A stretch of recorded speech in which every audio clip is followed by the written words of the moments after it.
may God bless the country on this day. So let us have a small prayer on this day. I will say the prayer and you have to repeat it. O God, we come before you today, to pray for a spirit of courage, sacrifice, and hard work. Make our hearts full of love and respect for our national flag and for every Indian who respects this banner. O God, help us to be responsible and dutiful. Help us to be honest and hardworking, so that we will be just one nation under one flag.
Bajranga pyara jhanda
To one and all present who are here, I, Mohammad Hassan Ansari, standing before you all, wishing a very happy Republic Day. So classes, get ready for slogan. Stand at ease. Again, say, Bharat Mata Ki Jai. Bharat Mata Ki Jai. 26 January. Bharat Mata Ki Jai. Bharat Mata Ki Jai. Jawaharlal Nehru.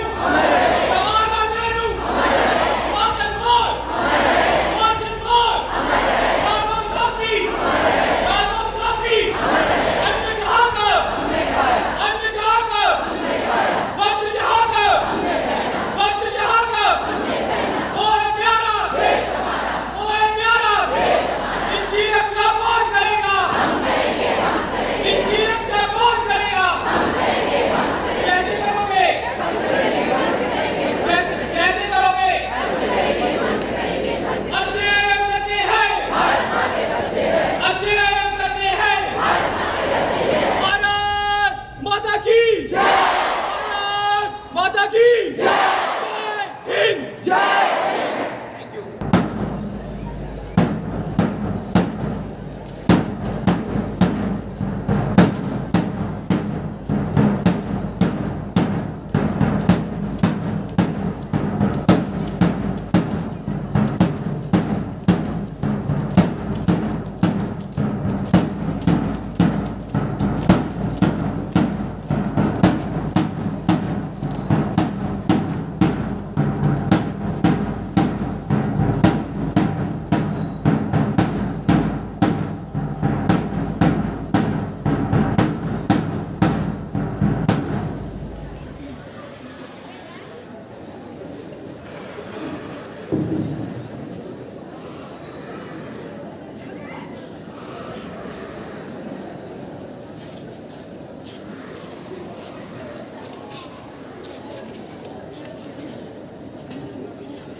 मैं उस देश की नागरिक हूँ जिसके होठों में गंगा और हाथों में तिरंगा है।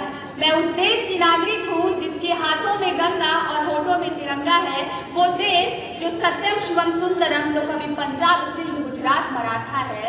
मैं उस देश की नागरिक हूँ जो हर ठुकराए हुए की सरल स्थली बन जाता है और 7 समुंदर पार देशवासियों को भी अपना ब्रदर एंड सिस्टर कह के बुलाता है। यही प्रेम पूज्य भूमि भारतवर्ष कहलाता है। A very happy and cheerful good morning to all of you present over here, respected director sir, principal ma'am, our chief guest, and all the teachers and dear friends. I, Ratika Yadav, school captain, present over here to give the speech on Republic Day, which is also called 26 January. Today, as you all know, that we are gathered here to celebrate the 74th anniversary of country's constitution and to honor the sacrifice for all those who fought for our country's freedom. The Constitution of India that lays down the fundamental principles and laws of our country. It defines the right duties of the citizens and establishes the framework of our country. We must work together creating a country or a society that is inclusive and equal, where everyone has equal right and opportunity to succeed and reach their full potential. Let's pledge our best part building the better India, not better but the best India. Let's work together creating a society that is free from discrimination and the great people who have made the supreme sacrifices. I personally salute to all of them. ये नफरत बुरी है, न पालो इसे। ये नफरत बुरी है, न पालो इसे। दिलों में नफरत है, निकालो इसे। ना तेरा, ना मेरा, ना इसका, ना उसका। ना तेरा, ना मेरा, ना इसका, ना उसका। ये सबका वतन है, बचा लो इसे। That's all. जय हिंद, जय भारत।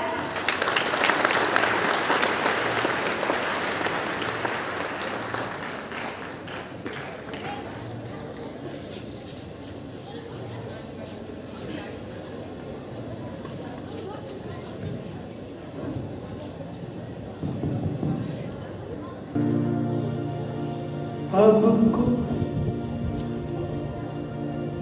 कोई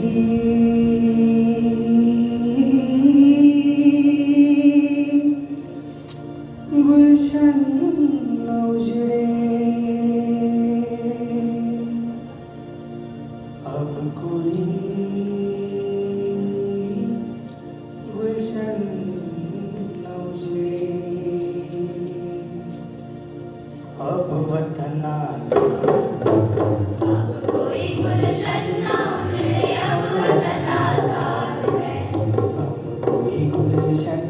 उजड़े, अब वतन आज़ाद।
अब वतन आज़ाद है, दूर गंगा की हिमालय का वतन आज़ाद है।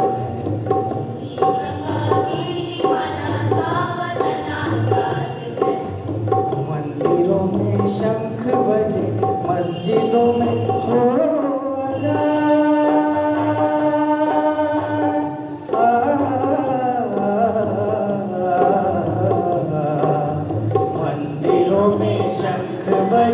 मस्जिदों में हो मंदिरों में शंख बजे, मस्जिदों में हो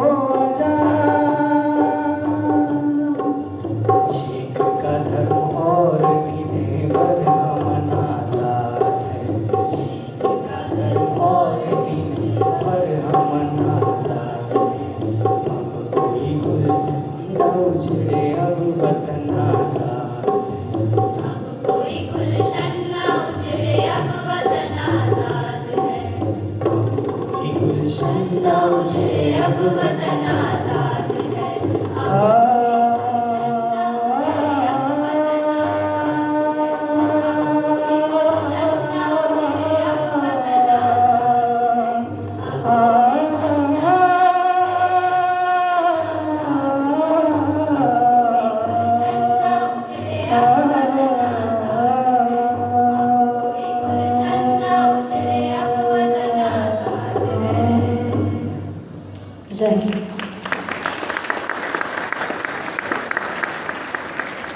Good morning, all of you.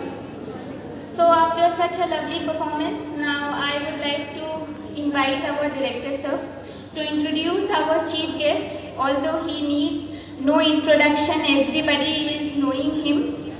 Still, I would request our director, sir, to introduce our chief guest. Sir, please.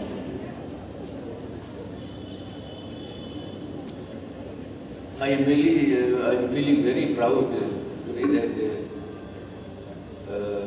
one of the students, he is the chief guest of this program. Do you know Siddharth Ray? How many of you know Siddharth Ray? Very less.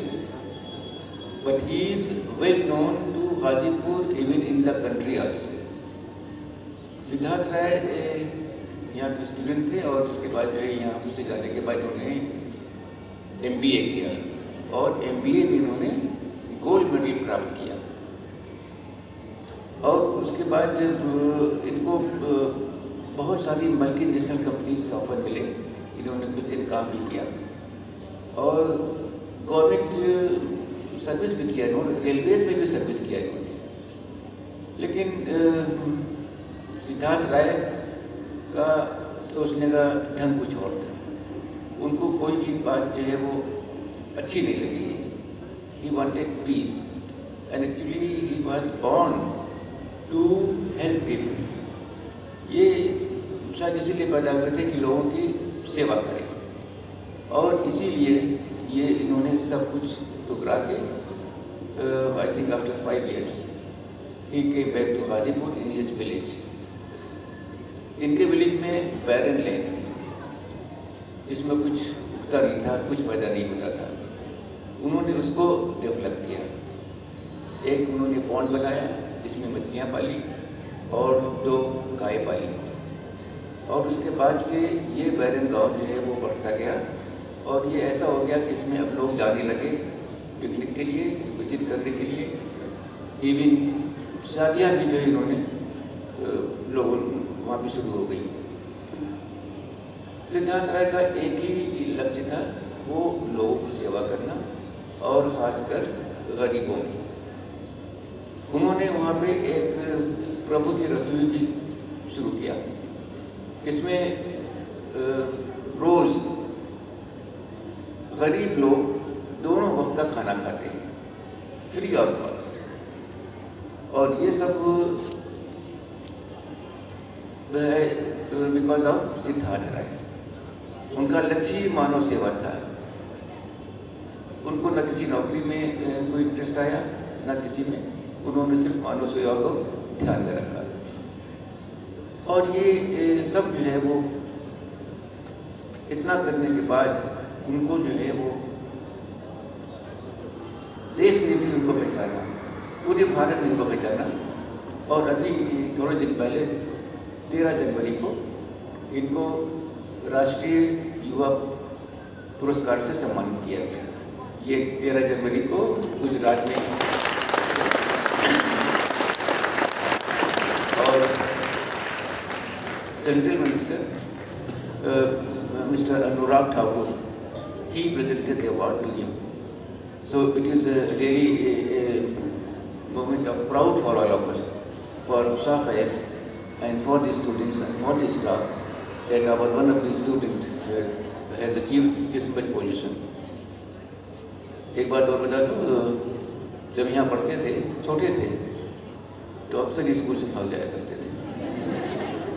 इनको madam Faiz पकड़वा के बुलवाती थी। और फिर उसके बाद भागने के बाद भी इन्होंने इतना जो है वो काम किया कि उसकी तुलना नहीं की जा सकती है। लेकिन अब ये नहीं है कि आप भी भागना शुरू कर दें, कि भागेंगे सब। So I now request Siddharth Rai to please say a few words of blessings to all of you. अपना आशीर्वाद दें तुम लोगों को।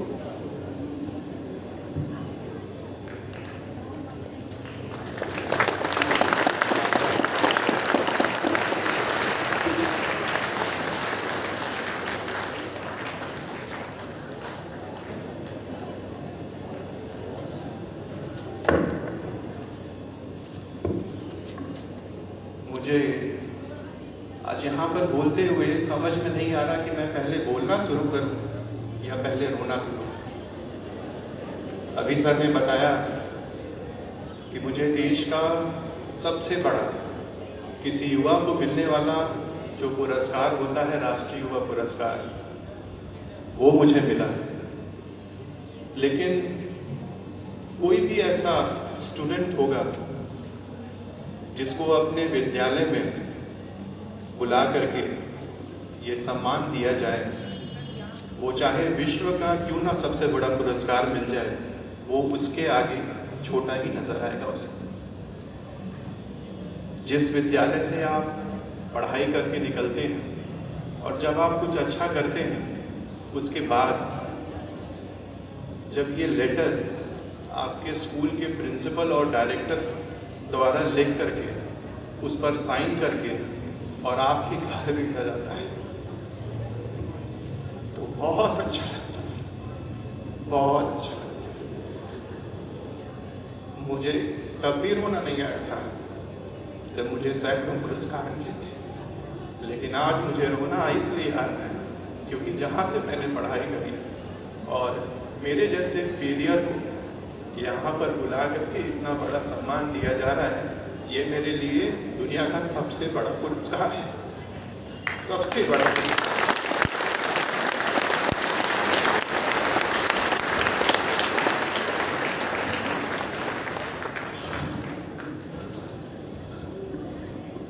आज जब मैं यहाँ पर बोल रहा हूँ तो सभी बच्चों से बात करूँगा, लेकिन विशेष रूप से अगर आज मैं बात करूँगा तो मेरे उन सभी छोटे भाई बहनों से बात करूँगा जो फेलियर हैं, जिनको लोग कहते हैं कि तुम पढ़ने में बहुत ज़्यादा कमज़ोर हो, जिनको लोग कहते हैं कि तुम खुद तो फेल हो जाओगे लेकिन हमारा भी नाम खराब करोगे, जिनको लोग ऐसा कहते हैं कि तुम पढ़ाई कर लो अपने सब्जेक्ट में तो पता नहीं तुम क्या करोगे, फेल हो जाओगे, लेकिन हमारे सामने भी एक लाल रंग का गोला बना जाओगे। ऐसे बच्चों से मैं आज यहाँ पर बात करने आया हूँ। सर ने बताया कि मुझे MBA में गोल्ड मेडल मिला था, लेकिन सर को शायद ये बताना अधिक अच्छा नहीं लगा या उनको याद नहीं होगा कि मैं हाई स्कूल में फेल हो गया था। इस स्कूल में नहीं हुआ था, मेरी Montessori LKG UKG first school में हुई, उसके बाद मैं दूसरी जगह चला गया और जिस स्कूल में था मैं वहाँ हाई स्कूल में मैं फेल हो गया था। और जब हाई स्कूल में मैं फेल हो गया तो उस स्कूल ने मुझे अपने स्कूल से निकाल दिया। फिर मैं कई स्कूलों में गया एडमिशन के लिए, लेकिन कोई भी मुझ जैसे फेलियर को अपने स्कूल में लेना नहीं चाहता था। फिर मैं घूम फिर कर वापस से अपने पुराने स्कूल में यानी यहाँ पर आया। और ये जो रूम आप देख रहे हैं ना, जिसमें आज डायरेक्टर सर बैठते हैं, उस टाइम आप हम लोगों के प्रिंसिपल हुआ करते थे। सर अपनी कुर्सी पर बैठे थे और बाएं तरफ एक सोफा लगा करता था, और जिनकी यहाँ पर फोटो लगी है ना,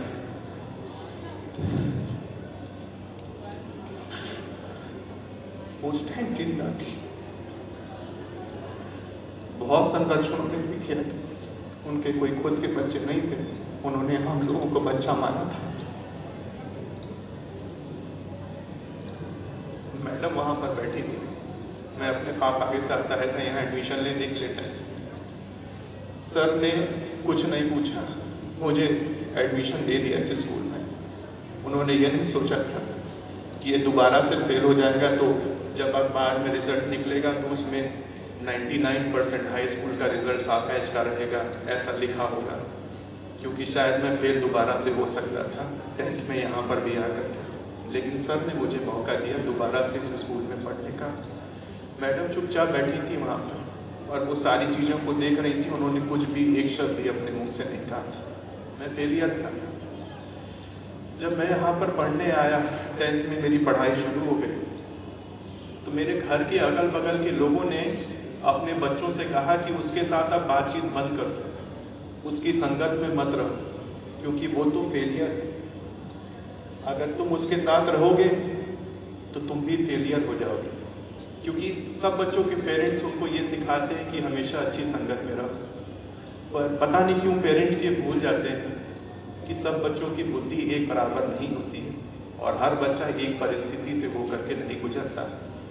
बुरी आदत नहीं होना चाहिए हमारे अंदर, लेकिन पढ़ाई में अगर कोई कमज़ोर है तो इसका मतलब ये नहीं कि उसकी संगत खराब है। मेरे साथ कोई कोचिंग पढ़ने नहीं जाता था, मैं साइकिल से अकेले जाता था। कभी किसी दिन कोचिंग में नहीं गया तो मुझसे अपने नोट्स भी कोई शेयर करना पसंद नहीं करता था। मैं चाहता था कि पढ़ाई के दौरान कोई मुझसे डिस्कशन करे कि तुमने क्या पढ़ा, तुमने क्या नहीं पढ़ा, लेकिन कोई मुझसे कोई भी चीज़ शेयर नहीं करता था, क्योंकि सबको लगता था कि ये तो खुद गधा है, फेल हो चुका है, इसके साथ हम शेयर करके अपनी पढ़ाई को क्यों खराब करें। कोई नहीं आता था मेरे पास। मुझे याद है, आज आप सबने देखा हो कि मैं विद्यालय में आया हूँ तो मेरे पास एक बड़ी इनोवा कार है, सफ़ेद रंग की, अभी नई खरीदी है मैंने। इसके पहले भी 4 गाड़ियाँ मैं बदल चुका हूँ। लेकिन मेरे पापा एक सरकारी छोटे कर्मचारी थे, उनके पास एक बजाज का पुराना स्कूटर था जिसको कई बार वो पेंट कराते थे, अब नया करके उसमें पेट्रोल डलाकर चलते थे। सर जानते होंगे मेरे पापा को, राजेश सर, अक्सर सब लोग जानते हैं। जब मैं अपने पापा मम्मी के साथ जाता था हाई स्कूल में, जब यहाँ पढ़ता था, तो उनके दोस्त लोगों के घर पर, तो वहाँ उनके ड्राइंग रूम में उनके बच्चों द्वारा जीता हुआ कई पुरस्कार और मेडल सजा कर रखा जाता था। मुझे देख कर लगता था कि मेरे पापा मम्मी का भी तो मन करता होगा कि मैं भी कोई पुरस्कार जीत कर के आऊँ और वो भी अपने ड्राइंग रूम में उस पुरस्कार को लगाएं। लेकिन मेरे पास तो कोई पुरस्कार था ही नहीं, क्योंकि मैं तो फेलियर था ना। मेरे पापा मम्मी कभी मुझ पर कोई दबाव नहीं बनाते थे, लेकिन सर लोग जानते हैं कि उनसे पूछ करके कि कौन गाजीपुर में अच्छा ट्यूशन पढ़ाता है, कौन मैथ्स अच्छा पढ़ाएगा, कौन इंग्लिश अच्छा पढ़ाएगा, मुझे अपने स्कूटर पर बैठा करके अलग अलग कोचिंग पर जाते थे। संतोष सर पीछे खड़े हैं, जानते हैं वो सारी चीज़ें।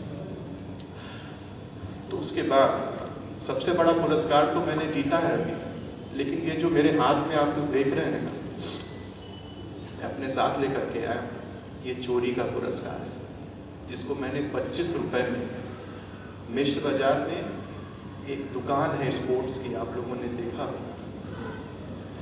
क्या नाम है, विजय स्पोर्ट्स, बहुत पुरानी दुकान है। मैं वहाँ पर गया और ये 25 रुपए दे करके इस झूठे इनाम को खरीद कर लेकर अपने घर आया। और मैंने अपने पापा मम्मी को कहा कि मैंने इस स्कूल में इस पुरस्कार को जीता है। जानते हैं क्यों कहा? इसलिए ताकि मेरे मम्मी पापा को थोड़ा तो अच्छा महसूस हो, खुशी महसूस हो कि उनके बच्चे ने अपने स्कूल में किसी चीज़ में ये पुरस्कार जीता है। और इस पुरस्कार को लाकर मैंने अपने घर के ड्राइंग रूम में सजा दिया। और जब भी मेरे घर कोई आता था तो मेरे पापा मम्मी बताते थे खुश होकर कि ये सिद्धार्थ ने जीता है। लेकिन मैं जब इसको देखता था तब मुझे लगता था कि सबको तो मैंने झूठ बोल दिया और सब यही जानते हैं कि मैंने जीता है, लेकिन मैं जानता हूँ कि ये मैंने जीता नहीं है, ये तो चोरी का है, इसको मैंने खरीदा है 25 रुपए। जितने दिन मैं इसको देखता था मुझे हमेशा से मन में ये इच्छा आती थी कि मुझे इस झूठे पुरस्कार से बढ़कर अच्छा असली पुरस्कार जीतना है। मैंने संघर्ष, हाई स्कूल का रिजल्ट आया यहाँ का, मैं बहुत ज़्यादा डिप्रेस था। मैं हाई स्कूल में इस स्कूल में पास हुआ 3rd डिवीज़न यहाँ पर पास हुआ था। 11th 12th मेरा यहाँ से हुआ कुछ अच्छा माहौल मुझे मिला, थोड़ा सा मन में कॉन्फिडेंस आया। प्रीति मैडम के पास मेरा आज सर्टिफिकेट भी है 12th का, हो गया था मुझसे। मैंने कहा था मैडम उसको रखिएगा। मैडम उसको खोल कर देखेंगी तो उसमें मैं 2nd डिवीज़न पास था इसी स्कूल से। मेरे घर वालों को उम्मीद नहीं थी, किसी को उम्मीद नहीं थी कि मैं पास हो जाऊंगा। और 12th के बाद मुझे क्या करना है मैंने इसके बारे में भी सोचा नहीं था, क्योंकि मैं तो ये सोचता था कि मैं तो फेलियर हूँ, मैं कभी पास ही नहीं हो पाऊंगा। क्योंकि सब लोग मुझे फेलियर बोलते थे, सब मुझे फेलियर बोलते थे। कोई मेरे साथ टिफिन खाना नहीं पसंद करता था, मेरे साथ बेंच में बैठना पसंद नहीं करता था। मैं घर से स्कूल आने के लिए निकलता था, लेकिन अपने घर की दुछत्ती में जाकर बैठ जाता था और 6 घंटे बैठता था छिपकली के बीच में, और फिर निकलकर उतरकर मम्मी से कहता था मम्मी मैं घर आ गया। मैं स्कूल इसलिए नहीं आता था क्योंकि मुझे डर लगता था, क्योंकि मेरे मन में ये बैठा था कि कोई मुझसे कुछ पूछेगा तो मुझे आएगा नहीं। और ऐसा नहीं था कि मैं पढ़ता नहीं, मैं बहुत पढ़ता था। जितना शांत आज मैं हूँ, मैं पहले भी इतना शांत था। मेरी घूमने फिरने की, खाने पीने कोई आदत नहीं थी ना आज, लेकिन मैं बस पढ़ाई में कमजोर था, बहुत कमजोर था। 12th पास करने के बाद मेरा एडमिशन एक यूनिवर्सिटी में हुआ, BBA गया। वहाँ माहौल अलग मिला, जिले से बाहर गया। कोई वहाँ उस जिले में मुझे नहीं जानता था कि मैं कभी फेलियर भी रहा। मुझे अच्छा लगता था कि कोई मुझे नहीं जानता कि मैं फेलियर हूँ। मैंने पढ़ाई करी, 3rd ईयर आया। मैंने अपनी पूरी यूनिवर्सिटी में ग्रेजुएशन में भी टॉप करा, आगरा यूनिवर्सिटी। और फाइनल ईयर में जब BBA की कैंपस प्लेसमेंट के लिए कंपनी आई, तो मैं अपने पूरे कॉलेज का पहला स्टूडेंट था जिसका प्लेसमेंट हुआ था। अक्टूबर का महीना था। मैं बहुत खुश था कि मैं फोन पर अपने पापा मम्मी को नहीं बताऊंगा कि मैंने अपनी पूरी यूनिवर्सिटी में टॉप कराया और मुझे प्लेसमेंट भी मिला है, क्योंकि मैं चाहता था कि मैं सामने से जाकर उनको बताऊं घर। मैं उस टाइम आगरा मथुरा में था, गाजीपुर आकर बताऊं ताकि वो खुशी देख सकूं मैं उनके चेहरे पर। उस टाइम दशहरे की छुट्टी होने वाली थी, घर से बार बार फोन आ रहा था कि घर कब आओगे, घर कब आओगे। मैं घर आया। जब मैं यहाँ पर आया तो पता चला मेरे पापा हॉस्पिटल में एडमिट है। मैं उनसे मिलने BHU में गया हॉस्पिटल में। पहले मुझे नहीं पता था कि वो एडमिट है। 45 ईयर्स उनकी एज थी। सोचा कल बताऊंगा जब पापा ठीक हो जाएंगे, यहाँ से डिस्चार्ज होंगे। कल आया, पापा की तबीयत और खराब हुई, वो ICU में एडमिट हो गए। फिर सोचा कि पापा ICU में से निकल जब नॉर्मल वार्ड में आएंगे तब बताएंगे कि पापा मेरा प्लेसमेंट भी हो गया और मैंने अपनी पूरी यूनिवर्सिटी में टॉप करा। लेकिन अगले दिन पापा मर गए मेरे।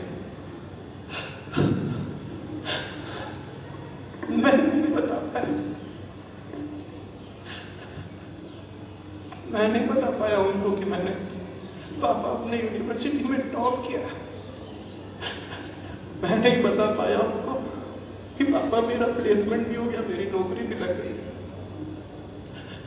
उसके बाद मेरा MBA में एडमिशन हुआ। मैंने वहां से अपना टॉप करा, बल्कि मुझे गोल्ड मेडल भी मिला।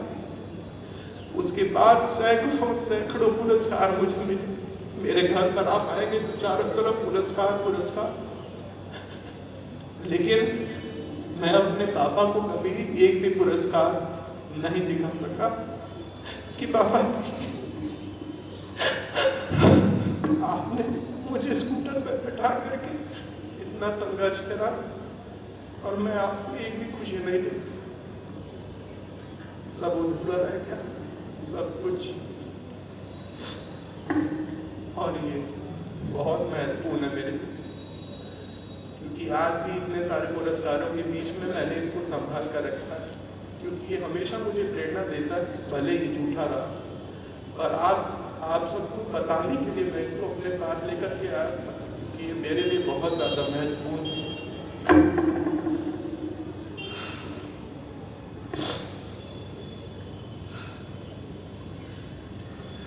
जब मुझे ये सारे पुरस्कार मिलते हैं, तमाम बहुत सारे मिले, तो हर मुझे प्यार करने वाला इंसान, जानते हैं आप लोग क्या कहता है? मुझे हर प्यार करने वाला इंसान ये कहता है कि सिद्धार्थ अभी तो ये शुरुआत है तुम्हारी, तुमको और आगे जाना है। और जब मुझे देश का सबसे बड़ा युवा पुरस्कार मिल रहा था, राष्ट्रीय युवा पुरस्कार, जब मैंने उसको प्राप्त करा तब भी मेरे सर ने मुझसे फोन पे कहा कि सिद्धार्थ मुझे तुमसे भी ज़्यादा खुशी खुद महसूस हो रही है और मुझे लग रहा है कि ये पुरस्कार मुझे मिला है, तुम्हें नहीं। और सर ने कहा था कि अभी ये शुरुआत है, अभी तुमको बहुत आगे जाना है। सर ने कहा था, मेरे इन्हीं सर ने कहा। अभिषेक है मेरे साथ, बोलता है भैया आप इतना टेंशन क्यों लेते हैं, क्यों इतना ज्यादा सोचते हैं, क्यों इतना घबराते हैं?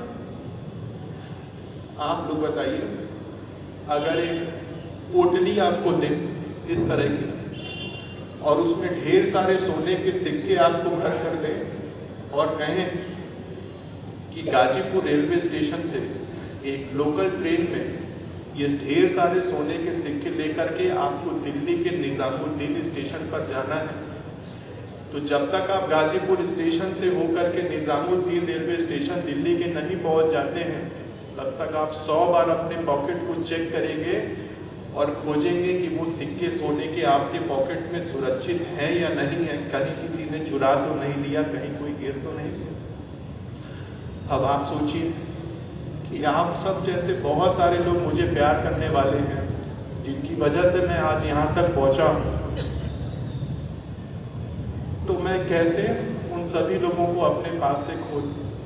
मुझे डर लगता है किसी भी काम को करने से पहले कि कभी गलती से भी मुझसे कोई ऐसी गलती ना हो जाए जिसकी वजह से मेरे लोग मुझसे दूर हो जाए। इस वजह से मैं बहुत घबराता हूँ और हर एक काम को बहुत सोच समझ करके करने की कोशिश करता हूँ। इसलिए मैं ऐसा, सर को कहीं जाना है, ज़्यादा टाइम नहीं लूँगा, लेकिन एक चीज़ ज़रूर कहूँगा कि अगर आपका कोई दोस्त फेलियर होगा तो कभी भी उसको फेलियर मत मानिएगा, क्योंकि ज़रूरी नहीं है कि फेलियर कभी आगे नहीं जा सकता है। फेलियर आगे जा सकता है, और जब भी कोई फेलियर बच्चा होगा और उसको कोई फेलियर बोलेगा ना, तो उसको ज़रूर कहिएगा कि मेरे सिद्धार्थ भैया भी तो फेलियर थे ना, लेकिन देखो उनको जो देश का सबसे बड़ा युवा पुरस्कार मिला, और वैसा युवा पुरस्कार मेरे गाजीपुर के अपने स्कूल के किसी बच्चे को भी नहीं मिला, और ना मेरे गाजीपुर जिले के किसी आदमी को मिला, ना मेरे पूर्वांचल में किसी को मिला। और उत्तर प्रदेश में आज़ादी के बाद सिद्धार्थ भैया मेरे दूसरे ऐसे आदमी हैं जिनको इतना बड़ा युवा पुरस्कार मिला, और सिद्धार्थ भैया मेरे फेलियर थे, फेलियर। ठीक है, कहोगे ना? तो आज अपना बोलना यहीं पर समाप्त करते हैं, लेकिन एक चीज पूछना चाहता हूं आप सभी से कि अब तो आप सभी अपने सिद्धार्थ भैया को जानते हैं ना? हाथ उठाकर कहिए, क्योंकि हर एक बच्चे को मैं देखना चाहता हूं कि हर कोई इस फेलियर को जानता है मेरे स्कूल में या नहीं जानता है। जानते हैं ना? फेलियर को जानते हैं ना? बहुत बहुत आशीर्वाद सभी को, और जब भी मेरी ज़रूरत पड़ेगी मैं हमेशा अपने विद्यालय में रहूँगा। और जो ये इतना बड़ा सम्मान आज मुझे यहाँ पर मिला है वो कभी नहीं मिल सकता। मैं प्रीति मैडम से अक्सर कहता फोन पे, मैसेज पे कि मैडम मुझे सबसे बड़ा पुरस्कार मुझे उसी दिन मिलेगा जब मुझे इस विद्यालय में बुलाया जाए। मेरे कुछ सर लोग ऊपर हैं, मेरे साथ पढ़े हुए मेरे बैचमेट भी इस स्कूल में हैं, उनसे मिल नहीं पाया। जाने से पहले बस एक इच्छा है कि मैं सबसे भेंट कर सकूं। धन्यवाद आप सभी।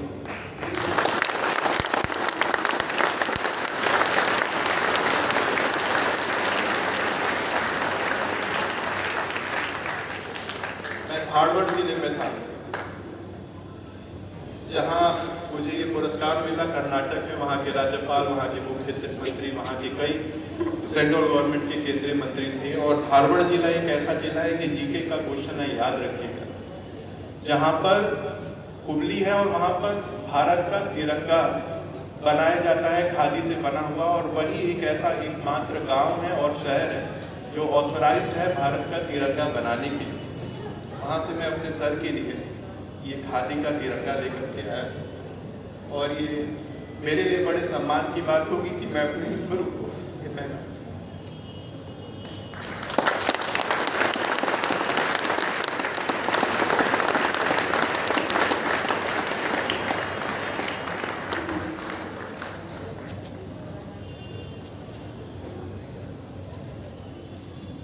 Thank you so much. जब पुरस्कार की बात हो ही रही है तो एक हम भी छोटा सा देना चाहेंगे। I would request our director sir to honour mister Siddharth Rai with a small memento of love.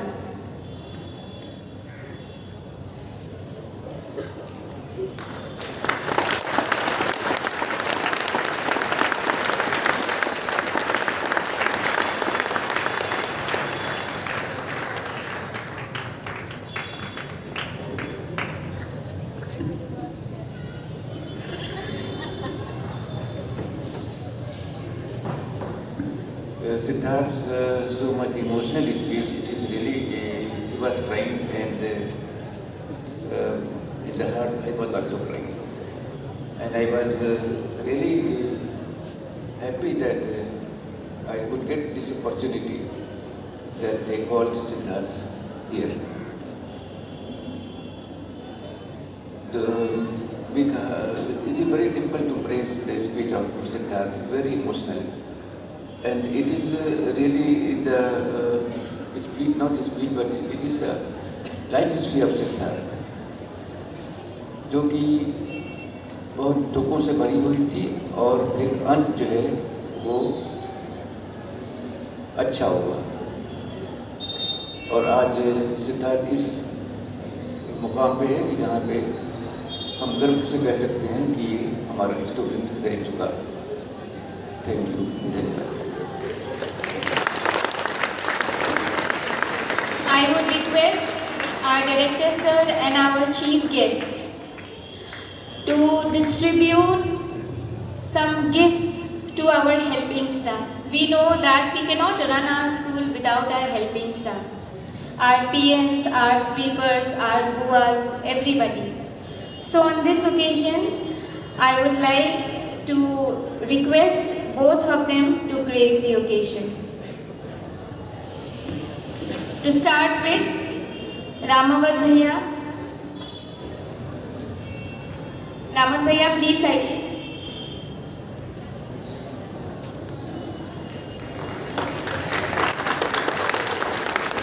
Shamsher भाई, बाबर भाई, सुदर्शन भैया, मैं नाम ले रही हूँ, जो जो यहाँ प्रेजेंट है प्लीज आ जाइए। पप्पू भैया, उदय भैया, जुल्फिकार भाई, हीरा भाई, शमीम भैया, मकसूद भाई, मुन्ना भैया,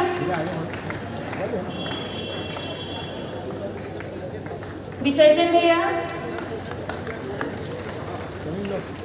विसर्जन भैया, ओम प्रकाश भैया, अनिल भैया, मुफीद भाई, कैस भाई, कैश भाई, अजय भैया,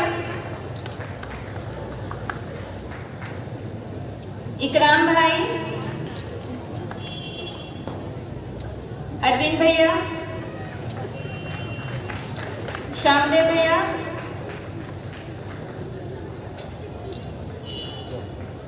श्यामदेव, मंजूर आलम, मंजूर भाई आइए, गयासुद्दीन भैया, लक्ष्मण भैया, संतोष भैया,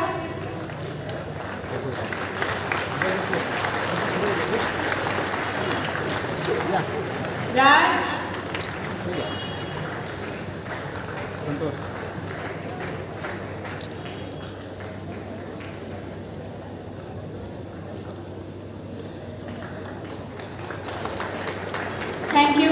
Siddharth and our director, sir. तलवारों पे सरवार दिए, अंगारों में जिस्म जलाया, तब जाके कहीं हमने सर पे ये केसरी रंग सजाया है।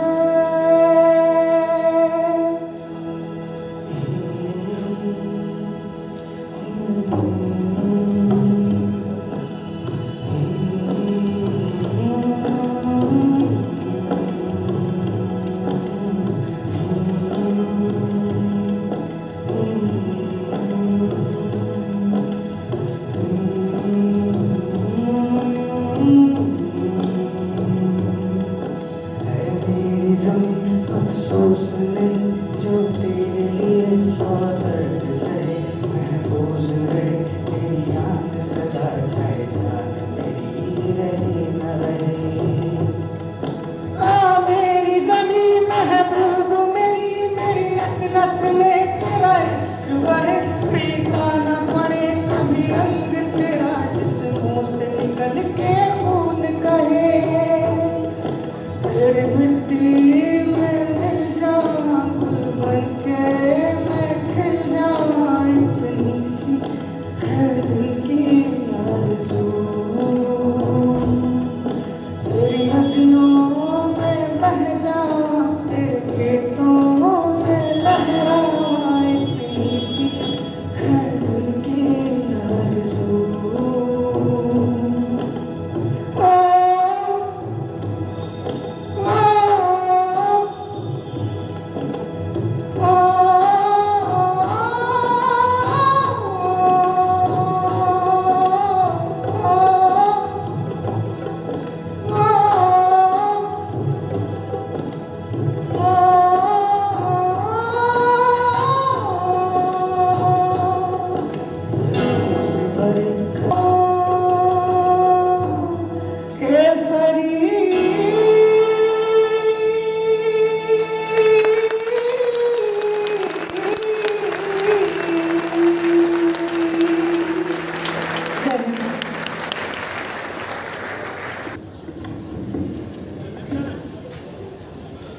एक चीज मैं बताना जाते जाते भूल गया था आपको, ये मेरी किताब है।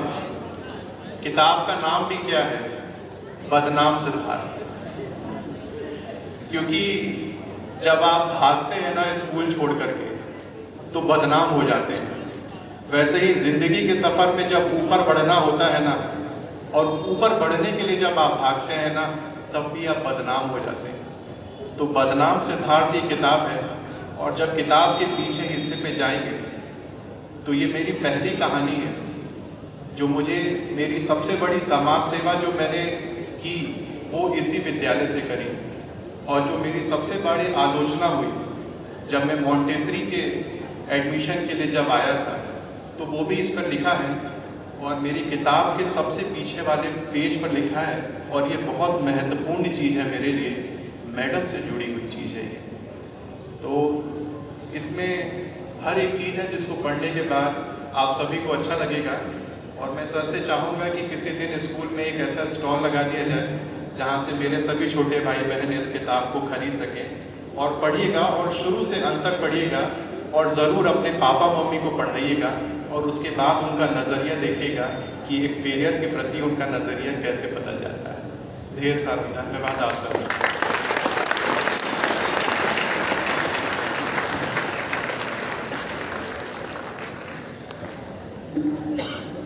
Thank you, Siddharth, for presenting this book. And I wish that every child should be like Badnaam Siddharth. It will be a great moment for me if you become like Siddharth, जिनके मन में जो है वो मानव सेवा हो, जन सेवा हो। आशा है कि तुम सब लोग भी इस में अपना योगदान दोगे और जन सेवा को अपना लक्ष्य बनाओगे। पैसा कमाना तो बहुत मुश्किल नहीं है और बहुत बड़ी बात नहीं है, पैसा सभी कमाते हैं, लेकिन ये है कि सेवा करना लोगों की ये बहुत कम लोग कर पाते हैं। तुम लोग करना सिद्धार्थ की तरह से। Thank you. Now it's the time for the dispersal of the students. Ground floor, please disperse. First, second, third floor students.